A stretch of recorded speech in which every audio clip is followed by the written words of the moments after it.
Hey guys, JB here from Alpha Wolf Consulting, coming to you today with another episode of Understanding Thyself. And in this episode, what we're going to dive into today is understanding language and the power of, the words we think and say to ourselves, but the power of the narratives that we seek to build and sort of why we build narratives. Okay? And narratives are just ways of explaining or describing something to us. This is good for me.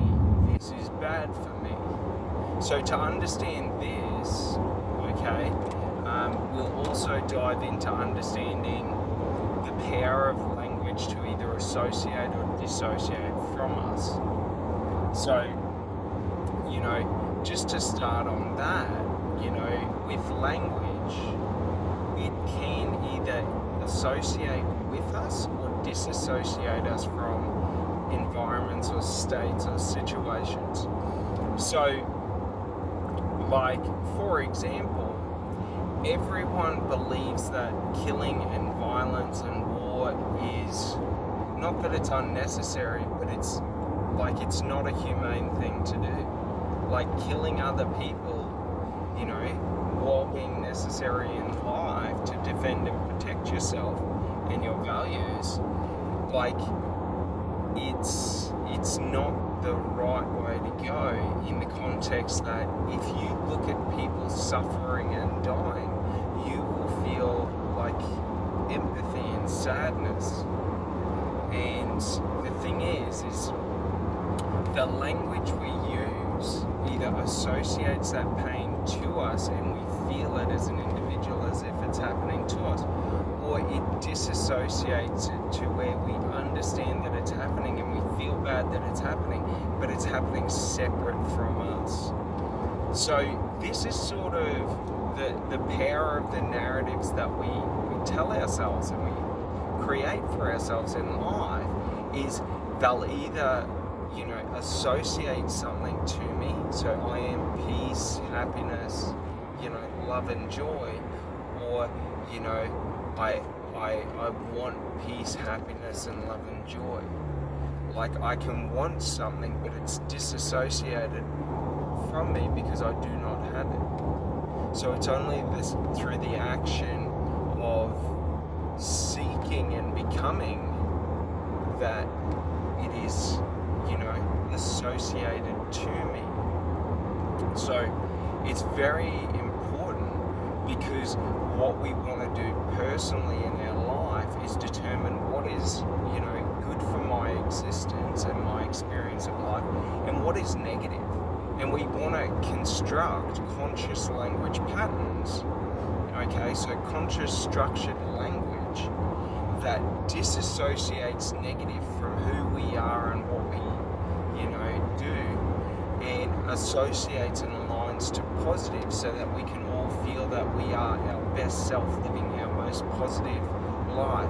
So it's not positive to what someone else believes, it's what makes you happy, what gives you joy. If that is your family, it's how do we use language to associate and create positive narratives around family and disassociate any negative narratives. Because a lot of the negative outcomes, just taking for example marriage, a lot of the negative outcomes are rooted in allowing negative narratives or negative beliefs. So for example, allowing in the belief of desiring more than you have, in the context of, if you're in an amazing relationship with an amazing partner, if you're sort of pushing away from that, or listening to narratives that cause a breach or a bridge to be formed, right? Where maybe you might watch, if you're a woman, you might watch a lot of reality TV, and then you sort of, they're glamifying promiscuity and being wanted and needed by everyone and all of this. And the problem is it because you're seeing it, okay, we got to understand, like, our mind, the way it learns is through conditioning behaviors, thoughts, and beliefs to form truths, you know. And the thing is when we allow negative conditioning in, and we're sort of unaware of it, and we allow it to sort of create narratives, we will ultimately pursue those narratives. But the problem is it's a false narrative. It's a false desire.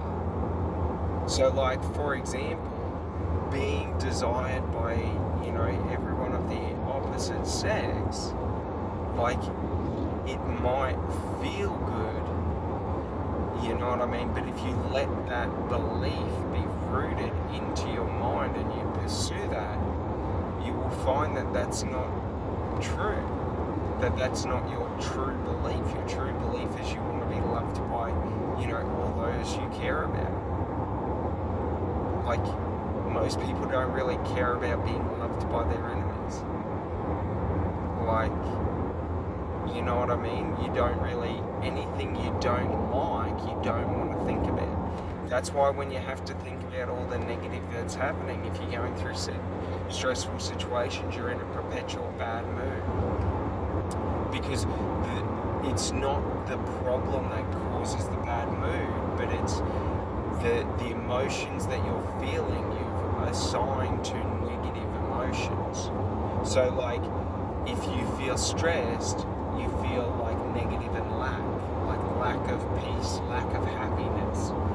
Like, so you're fueling it, because what happens is it's all in the narratives, and the narratives shape the perspective. So the stories we tell and how we tell those stories to ourselves and the language that we use, okay, shifts and shapes and forms, okay, and creates the foundation of our perspective on life, on situations, on overcoming challenges and hurdles. Like, for example, most people who've been to university are the worst when it comes to complex problem solving, because university has structured and conditioned in that there's only like a one right way, in the context of when we're trying to solve the problem, we have to solve the problem for someone. Like, so in university, the validation comes from the lecturer or the tutor in the grades they give and how accurate you are to, you know, meeting the requirements of the grades. So, like, the problem is it causes box thinking and limited thinking, to where we have to find an authoritative figure to be able to sort of get validation from that it's correct. And it's very difficult to break out of, because you've got to recondition it. And that's what essentially the workforce does, because when you enter the workforce, you are now the expert. Like, when you've done a 4-year degree, you're now the expert. It's now time for you to be able to be that validation for yourself. And that's sort of what university relies on, is building that cachet of experience and knowledge and going through all the different situations, so that you've got this large cachet of knowledge to fall back on, but they don't teach you how to do it. And that's where the successful and the unsuccessful really separate, is because the successful sort of figure it out and then build upon that and expand it, whereas the unsuccessful just try and imitate and copy the successful.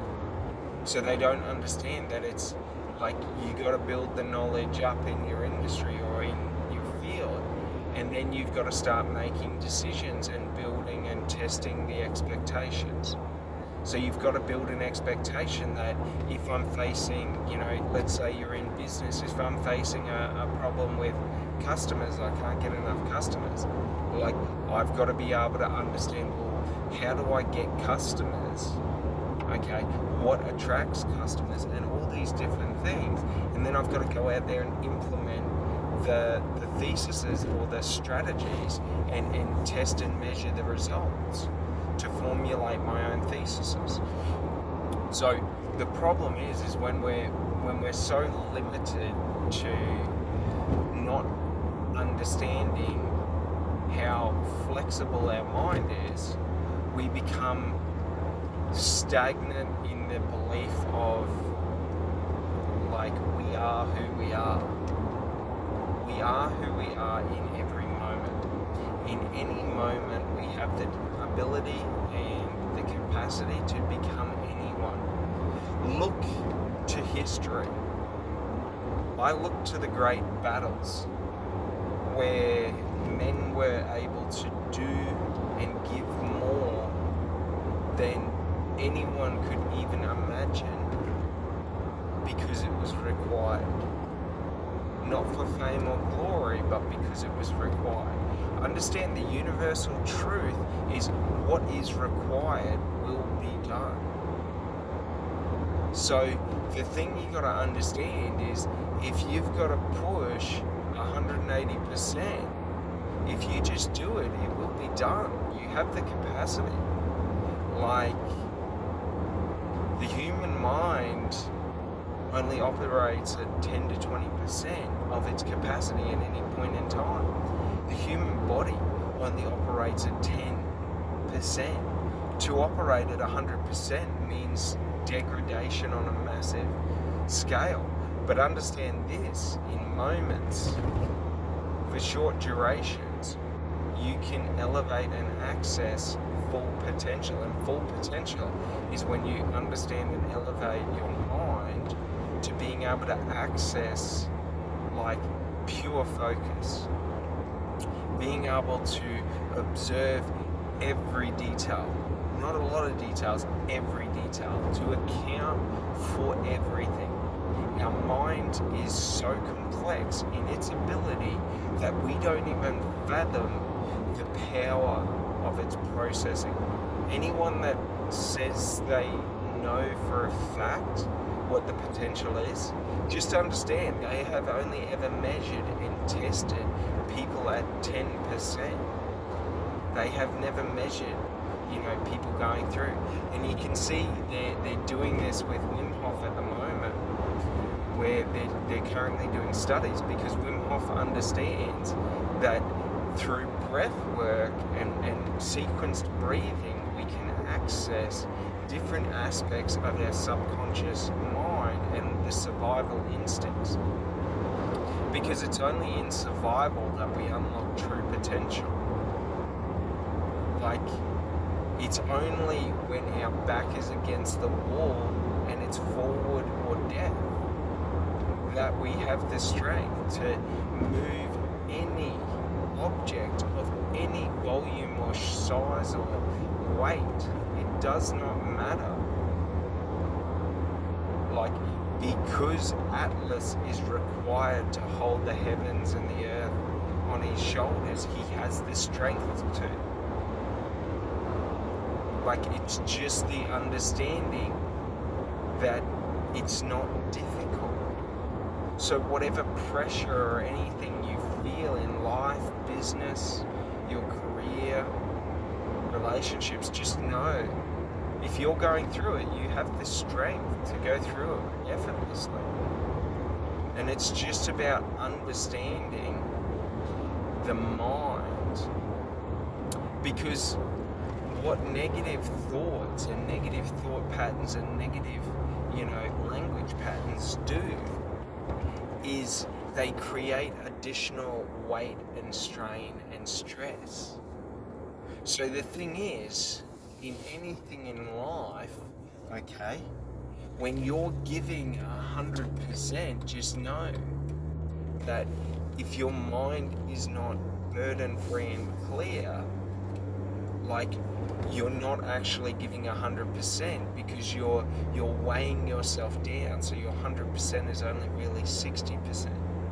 So you have to unburden yourself so you can actually run, not run in limitation. So think about it as someone running in full sprint and running in a light job, like 4K an hour, 5K an hour.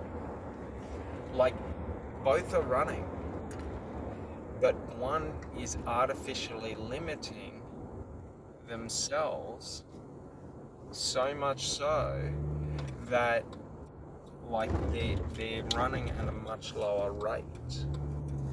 But it doesn't really work like that. Because the thing is, in life, running with extra weight is how we build strength and character. That's the liberation that frees the way. Is that it doesn't matter what is happening, okay? Nothing's actually happening to me. And if I'm sitting there pouring negativity into my mind and into my heart all day, every day, it's just me making my life difficult and more difficult so that I can build more strength and more character. Every time I'm weak and I act weak, my mind will add additional pressure and weight to me. So we got to understand that, like, when we act weak, okay, we're limiting the self-worth that we have. Now, it's not that like some actions are strong and some actions are weak, okay? All actions are strong and all actions are weak. It comes down to why are you taking the action and what is your intent. So if your intent is to empower and uplift other people with your action, you will empower and uplift other people with your action. If your intent is to mislead and divert people, you will mislead and divert people. Whatever intent we seek with action will be delivered. So, to understand this is to understand that if I'm doing things not for myself and who I am, but I'm doing things for validation and, fame and glory from others, then I will get validation, fame and glory from others, but it will feel empty because it's never been what I seek. Do you understand? Like, the importance on our actions is the authenticity of those actions. If we act authentic to ourselves, no matter how the coin falls, we have won. If we act inauthentic to ourselves, no matter which way the coin flips, and if we win, we have still lost. For we won a victory that we didn't want or seek. We just thought we wanted it. Do you understand? Like, the point of power isn't control. The point of power is empowerment. With power, we should empower all those around us, all those in need, all those who come. So, with our language, okay, when we talk about powerful language, we want language that is so powerful that it empowers us to become someone that we, previously thought was out of reach. And the way that we do this is through creating the language that builds that person, that character. So, if you want to be a strong man in life, okay, all problems must be nothing to you, because all strong men in society fear no challenge. They graciously accept if life is going to be more difficult. Think of it, the fathers, the grandfathers, the ones who fought, the ones who forged and built the countries and the societies and the infrastructure that we have. Like, the ones who complained were not the strong ones, and they knew it. So everyone had to